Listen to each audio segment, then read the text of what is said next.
203 सीटों से 370 सीटें लानी है। भारत को हिंदू राष्ट्र बनाना है। मोदी को फिर से जिताना है।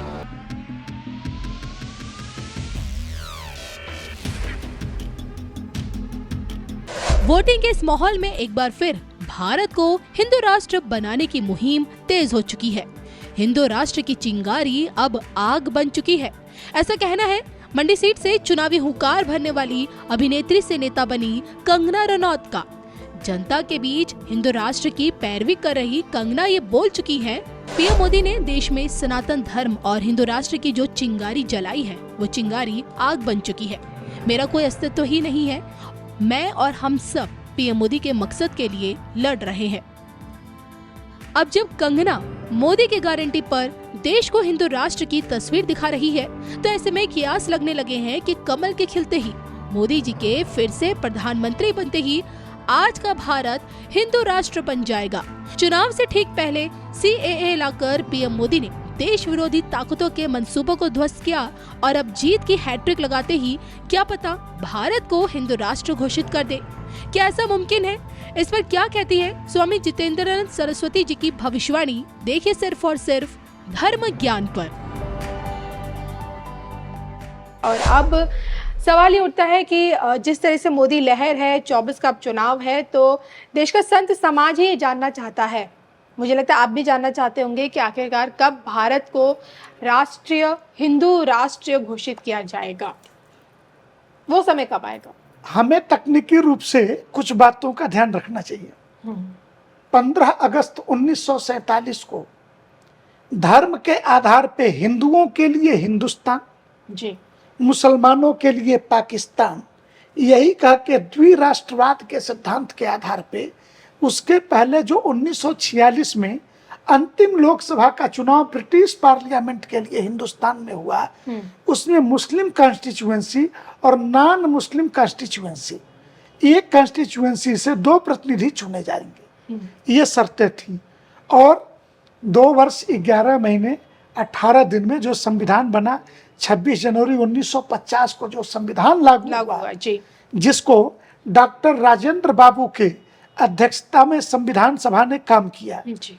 और उसके जो कमेटी थी, जिसे हम कहते हैं कि ड्राफ्टिंग कमेटी के चेयरमैन के नाते बाबा साहब भीमराव अंबेडकर ने काम किया।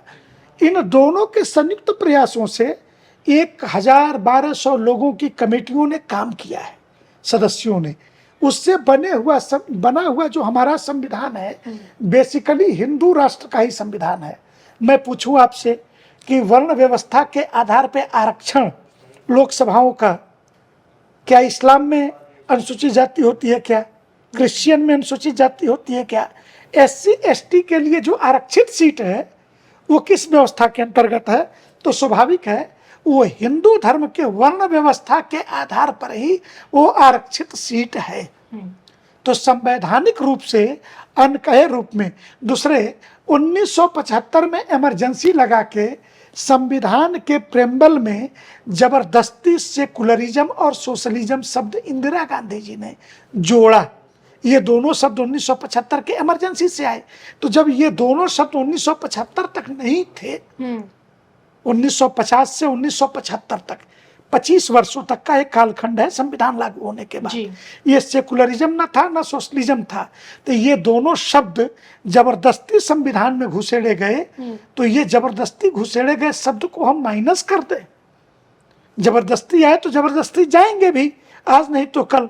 तो क्या ये संविधान, अगर इस्लामिक रिपब्लिक ऑफ पाकिस्तान का संविधान पाकिस्तान में लिखा जाता है जी, तो हिंदू रिपब्लिक ऑफ हिंदुस्तान का संविधान, या भारत कह लीजिए, इंडिया कह लीजिए, इसका हिंदुस्तान में बना हुआ है संविधान, ऐसे ही है। संविधान बेसिकली हिंदू राष्ट्र का संविधान है, इसमें हमें बहुत फेरबदल करने की कोई जरूरत नहीं। यानी कि संविधान में कुछ फेरबदल करने की कोई जरूरत बस नहीं है। संविधान में जो जबरदस्ती घुसेड़ी गई है, 75 के बिन आए मेहमान जो हैं उनको वैसे ही जबरदस्ती विदा कर दिया जाए। तो संविधान जिस अवधारणा पे बना है वो अवधारणा बाबा साहब अंबेडकर ने तो कहा था कि भारत विभाजन कि शर्तें तब पूरी होती हैं जब भारत का प्रत्येक मुसलमान पाकिस्तान चला जाए और पाकिस्तान का प्रत्येक हिंदू हिंदुस्तान चला आए। तो CAA उसी अवधारणा का एक हिस्सा था कि जब पाकिस्तान, अफगानिस्तान और बांग्लादेश के पीड़ित अल्पसंख्यक जी हिंदुस्तान आ जाएं, उनका दर्द हम दूर कर सकें। लोग पूछते हैं 2.5 करोड़ लोग आ जाएंगे, इनको रोजगार कहाँ मिलेगा, रहेंगे कहाँ? तो 5 करोड़ जो घुसपैठिए हैं रोहिंग्या बांग्लादेशी, इनको बाहर करेंगे और 2.5 करोड़ लोगों को अंदर करेंगे, अपने आप सारी सुविधा ठीक हो जाएगी। लेकिन जो पासपोर्ट है पाकिस्तान के पासपोर्ट पे लिखा हुआ है आपका इस्लामिक रिपब्लिक नहीं, Islamic country of Pakistan, Republic of Pakistan, Islamic Republic of Pakistan. लेकिन अगर मैं अपने भारत का पासपोर्ट देखूं तो उसमें सिर्फ रिपब्लिक ऑफ इंडिया। स्वाभाविक है, हिंदू राष्ट्र भी तो देखना चाहता है। हम हिंदू शब्द पे बहुत जोर देने के हिमायती नहीं है। सनातन हिंदू धर्म प्रकृति का धर्म है, वैश्विक धर्म है। एक बात मैं बार बार कहता हूं कि परमात्मा के यहाँ और प्रकृति में गैर हिंदू पैदा करने की व्यवस्था ही नहीं है। स्वभावगत रूप से माँ की कोख में हिंदू आता है, उसे पैदा होने के बाद आप उसकी सुन्नत करके मुसलमान बना लो या बपतिस्मा करके ईसाई बना लो। इस संस्कारों के आधार पर सांप्रदायिक धर्मों का आप निर्माण कर लो। इसलिए हमें कहीं प्रमाण के रूप में हिंदू शब्द जोड़ने की ये अति उत्साह में बोला जा सकता है, परंतु इसकी मुझे आवश्यकता नहीं महसूस होती। भारत जो शब्द है स्वयं में भानामनु इति प्रकाशः, अर्थात तमसो माँ ज्योतिर्गमय को एक शब्द में कहना हो कि अंधकार से प्रकाश की तरफ पूरे विश्व को ले जाने के लिए जो राष्ट्र है वह भारत है। तो भारतवंशी ही सनातनी है, भारतवंशी ही हिंदू है। जिसके अंदर हीन भावना न हो, जो पूरे दुनिया को गर्व से कह सके, विवेकानंद के शब्दों में गर्व से कहो हम हिंदू हैं, बिल्कुल सनातन का प्रकाश दे सके, तो इसको निगेटिव थिंकिंग की जगह हमें सकारात्मक संदेशों को समझना होगा। और हमें बाबा साहब भीमराव अंबेडकर के द्वारा प्रदत्त, डॉक्टर राजेंद्र बाबू के द्वारा प्रदत्त संविधान का आदर करना होगा। बस उसमें जबरिया घुसेड़े गए कुछ लोगों को।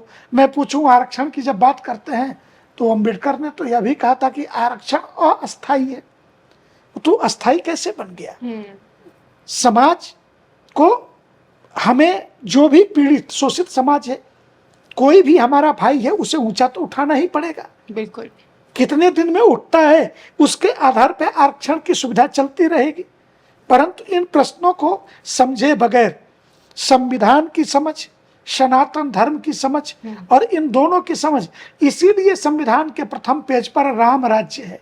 तो आज जब हम कहते हैं राम मंदिर से राष्ट्र मंदिर और राष्ट्र मंदिर से राम राज्य तक की यात्रा, यह यात्रा अब चल पड़ी है। इसे इसी रूप में समझना चाहिए। चलिए, इसी यात्रा में अब की बार भाजपा को कितनी सीटें? राजनीतिक, देखिए मैं न ज्योतिषी हूँ। 1984 वाला रिकॉर्ड इस बार मोदी जी तोड़ पाएंगे कांग्रेसियों का? मुझे लगता है टूटेगा।